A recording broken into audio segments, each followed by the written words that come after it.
Good evening. Welcome to South Asia Newsline. I'm Yeshi Chanzom. Here are the top stories we're tracking for you on Thursday, the 2nd of December. India detects its first 2 cases of new Omicron COVID-19 variant.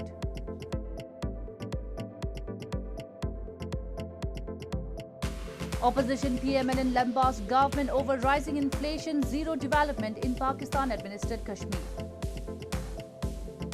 And UN seeks record $41 billion for global humanitarian aid in 2022 led by Afghanistan, Ethiopia. And now for all the details. India has detected 2 cases of the new Omicron coronavirus variant in the southern state of Karnataka, the Health Ministry's Joint Secretary Lav Agarwal told a news briefing on Thursday. All primary contacts and secondary contacts of both the cases have been traced and are being tested, the officials said. This comes a day after India made COVID-19 testing mandatory for international passengers at airports and asked all states to ramp up vaccination amid the threat from Omicron. India has detected 2 cases of the new Omicron coronavirus variant in the southern state of Karnataka, Health Ministry officials told a news briefing on Thursday. All primary and secondary contacts of both the cases have been traced and are being tested, the Health Ministry's Joint Secretary Lav Agarwal said. There is no need to panic, but awareness is absolutely essential and COVID-appropriate behavior is required. Do not delay in getting fully vaccinated, the official said. 24 घंटे के अंदर हमारे देश में 2 Omicron variant के case हमारे इस network के द्वारा डिटेक्ट किए गए कर्नाटका में, जिसकी रिपोर्ट कल रात काफी लेट आई थी. This comes a day after authorities made COVID-19 testing mandatory for international passengers at airports. India was set to restart scheduled commercial international flights on December 15, but on Wednesday scrapped that plan and said a resumption date would be announced in due course. On Thursday, the South Asian nation reported 9,765 new cases, taking its total to 34.61 million. The government has advised states to ramp up testing, a week after the Health Ministry said a recent fall in testing could undermine India's efforts to contain the pandemic, where the Delta variant is the dominant strain. Schools in Indian capital New Delhi will be shut from Friday till further orders, Delhi's Environment Minister Gopal Rai said on Thursday after the Supreme Court pulled up the government over resuming physical classes earlier this week, despite an increase in air pollution levels. The apex court also gave a 24-hour deadline to the centre and the Delhi government to propose a serious plan to control the pollution levels, which continue to remain in hazardous category. Schools in Indian capital New Delhi will be shut from Friday till further orders, Delhi's Environment Minister Gopal Rai said on Thursday after the Supreme Court pulled up the government over resuming physical classes despite an increase in air pollution levels. All educational institutions in the city had reopened on November 29 after remaining closed for nearly 15 days due to the worsening pollution.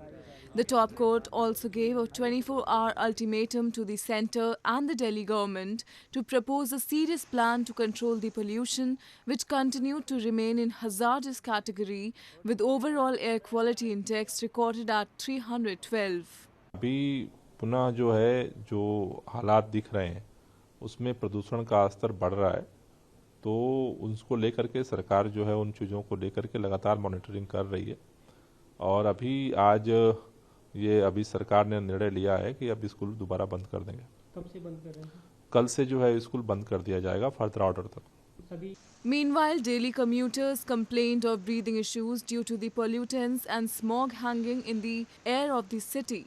The Delhi government has already put a ban on construction activities and restrictions on entry of trucks in the city till December 7 to tackle the pollution. प्रदूषण की इस time बहुत बुरी हालत है.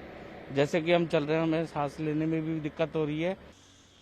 Apart from the onset of the winter season, still winds and dry weather around the capital, vehicular pollution and stubble burning in neighbouring states is also one of the key factors contributing to air pollution, experts say.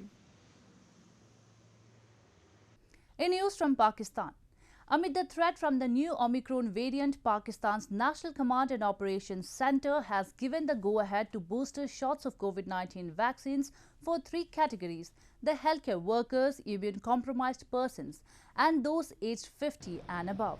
In the statement, the forum on Wednesday said the booster jabs would be free of cost but would not be administered before the passage of 6 months since the last dose.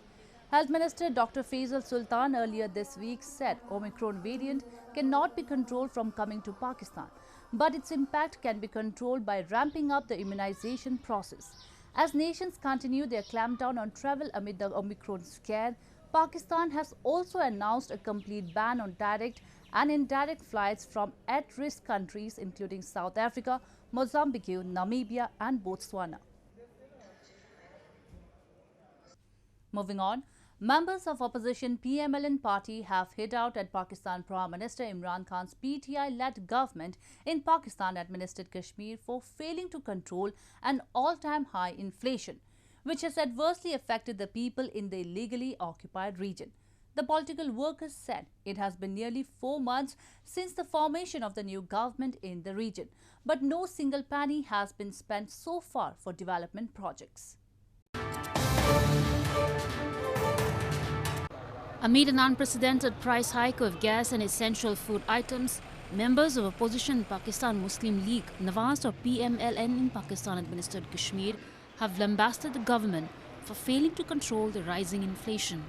Holding a press conference recently, the opposition party workers claimed the frequent price hike has jumbled up the budget of the marginalized, who are struggling to even buy basic domestic needs, which are being sold at double prices.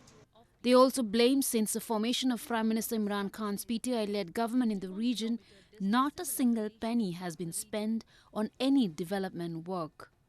देखें पाकिस्तान में जो महंगाई हो रही है वो तो एक तरफ, आजाद कश्मीर में आप सूरत-ए-हाल देख लें कि जो फल, जो चीजें पाकिस्तान के अंदर आप हर चीज को उठा के देख लें, यहाँ उसको ज्यादा मुनाफे के साथ बेचा जा रहा है और कोई कंट्रोल नहीं है इस गवर्नमेंट का उसके ऊपर कि वो जाकर कोई उसको चेक किया जाए, किसी किस्म की कोई प्लानिंग की जाए और उसके नतीजे में ये हो रहा है कि हर आदमी अपनी मनमानी कर रहा है. According to a recent report by Pakistan Bureau of Statistics, the inflation rate in Pakistan in November increased from 9.2 to 11.5%, the highest in past 20 months. The issue of inflation has also triggered protests in recent days, with the opposition parties demanding snap elections to rid the people of what they term as illegitimate and incompetent rulers. In Afghanistan, more than 24 million people require life-saving assistance to prevent catastrophe, a dramatic increase driven by political tumult, repeated economic shocks and the severe food insecurity caused by the worst drought in 27 years.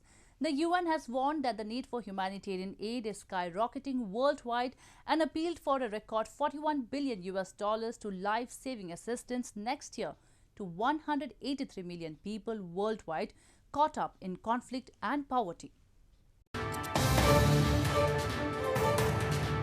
The United Nations Humanitarian Agency (OCHA) Office for the Coordination of Humanitarian Affairs appealed on Thursday for $41 billion to provide life-saving assistance next year to a record 183 million people worldwide caught up in conflict and poverty, led by a tripling of its program in Afghanistan.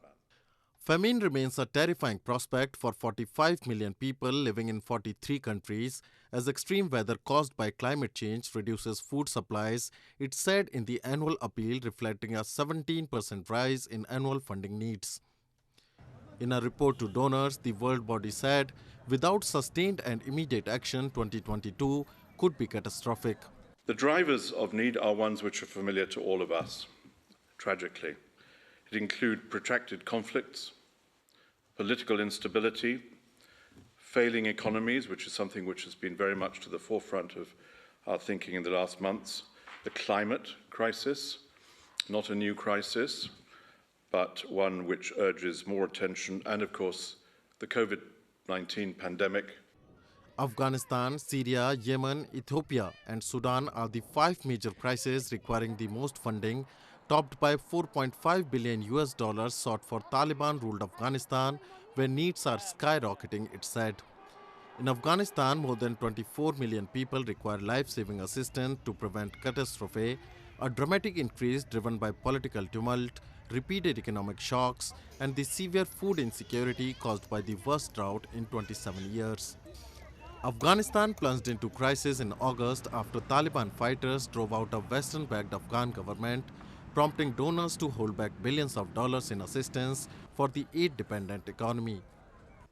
Sri Lanka's central bank governor Ajith Nivard Cabraal on Wednesday said that his country is confident of being able to seamlessly repay all its sovereign debt that comes due in 2022, while exploring new instruments to make its debt profile more sustainable. Sri Lanka aims to shore up its shrinking reserves over the next few months from a range of sources including bilateral swaps, government-to-government loans and securitisation of remittances to bolster investor sentiment and ensure timely debt servicing, Cabraal told Reuters in an interview. According to media reports, Sri Lankan Finance Minister Basil Rajapaksa met his Indian counterpart Nirmala Sitharaman in New Delhi on Wednesday to discuss securing a $500 million credit line and new investments. Sri Lanka's foreign currency reserves dropped to $2.3 billion at the end of October, with both tourism and remittances dented by the coronavirus pandemic.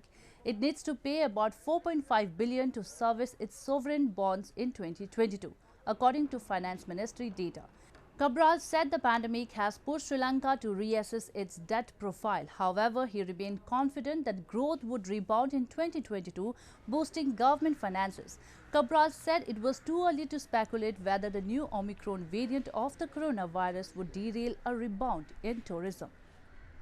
Scores of devotees from across India are gathering at the banks of confluence of Jhelum and Indus rivers in northern Jammu and Kashmir to take a holy dip and perform rituals as part of the ongoing Pushkar Snan festival, which falls after every 12 years.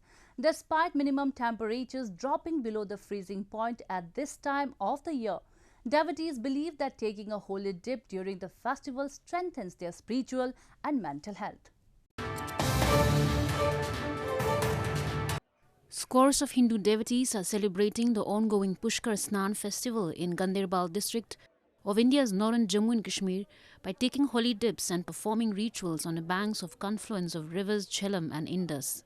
The festival is held after every 12 years in Shadipura area in Ganderbal. Despite minimum temperatures dropping below the freezing point at this time of the year, devotees believe that taking a holy dip during the festival strengthens their spiritual and mental health. They also pray for the dead souls and also immerse the ashes of the deceased in the rivers. अभी ये इस साल में ना पंडित जी इस सिंधु नदी का पुष्कर हो सकता है बोले, इसलिए हम यहाँ आए स्नान करके चलेंगे. Local support is everything good. That's why I'm telling you, very peaceful and everything is fine now. During the festival, local authorities create temporary shelters including food, water and healthcare and transport facilities for the devotees. The festival would conclude on Friday. Well, that's the way it was in South Asia this evening. Before we conclude the top stories once again. India detects its first 2 cases of new Omicron COVID-19 variant.